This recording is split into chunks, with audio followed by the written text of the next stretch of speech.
Anti narcotics force اور نجی school کی جانب سے منشیات کے خلاف آگاہی کے لیے سالانہ گرینڈ اسپورٹس ایونٹ کا انعقاد کیا گیا۔ Director commander ANF Sindh brigadier Umar Farooq نے بلدیہ ٹاؤن رانا گراؤنڈ میں سالانہ اسپورٹس ڈے کا افتتاح کیا، جس میں اسکولوں کے طلبہ و طالبات نے مختلف کھیلوں کے مقابلوں میں بڑھ چڑھ کر حصہ لیا۔ یہ پروگرام کے ہمارے 3 مقاصد ہیں۔ ایک تو 16 دسمبر کے بچوں کو جو ہے وہ جو شہید بچے تھے، آج 9 سال اس کو بیت چکے ہیں، ان بچوں کو جو ہے وہ خراج عقیدت پیش کرنا، اور پھر اس کے بعد جو ہے آپ کا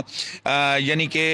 ڈرگس جو منشیات ہے وہ بڑی تیزی سے یہ پسماندہ علاقوں کے اندر پھیلتی جا رہی ہے، منشیات کا استعمال بے تحاشا ہو رہا ہے، آئس کا استعمال بے تحاشا ہو رہا ہے۔ تو اینٹی نارکوٹکس فورس کے زیر اہتمام ہم نے ان کے ساتھ مل کر ایک کولیبریشن بلدیہ ٹاؤن کے اندر واقع کا اہتمام کیا ہے، تاکہ زیادہ سے زیادہ ہم اپنے بچوں کو اویئر کر سکیں کہ منشیات ان کے مستقبل کے ساتھ کس طریقے کے ساتھ کھیلے۔ اس کے بعد ان منشیات سے کس طریقے کے ساتھ بچا جا سکتا ہے، ان کے لیے جسمانی ورزش، اور یہاں پہ جو آپ دیکھ رہے ہیں کہ مختلف ہم نے کھیلوں کا انعقاد کیا ہے کہ اس طریقے کے ساتھ جب آپ کھیلوں کے اندر اپنے آپ کو جو ہے وہ شامل کریں گے تو آپ ان بری چیزوں سے اور ان بری عادات سے جو ہے وہ بچ سکیں گے۔ سینٹیٹر آف بلدیہ ہم یہ ریپرزینٹ کرتے ہیں، اور ہم بتاتے ہیں کہ بلدیہ کے بچے بھی یا بلدیہ کے لوگ بھی کسی سے کم نہیں ہیں، اور یہاں کی لڑکیاں اور یہاں کا بھی تعلیمی ادارہ یہاں پہ بھی سب بہت اچھا ہے، اور ہم لوگ چاہتے ہیں کہ اور بھی اسکولز یہ کریں، اور بھی جو پیرنٹس اپنے بچوں کو پرمیشن دیں، اس طرح ان کے بھی کانفیڈنس بھی ڈیولپ ہوتے ہیں، اور ان کے اندر بھی جو ہے نا آگے بڑھنے کی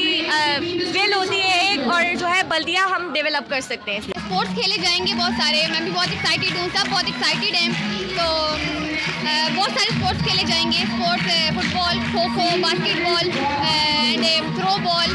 ڈاڈج بال۔ جو بچوں کے پڑھائی کے ساتھ ساتھ مینٹل ہیلتھ کے ساتھ ساتھ ان کی فزیک کا بھی بہت خیال رکھتے ہیں، اور میں یہ میسج سب کو دینا چاہتی ہوں کہ وہ اپنے بچوں کو پڑھائی کے علاوہ گیمز میں بھی زیادہ فوکس کروائیں، تاکہ ان کی مینٹل دماغ بھی زیادہ پریزنٹ رہے، اور وہ اچھی طریقے سے اپنی پڑھائی میں اپنے اور کو کریکولر ایکٹیویٹیز میں فوکس کر پائیں۔ طلبہ و طالبات کی بڑی تعداد نے مختلف کھیلوں میں حصہ لے کر اپنے والدین اور دیگر شرکاء سے داد سمیٹی۔ حیات بلوچ، وش نیوز، کراچی۔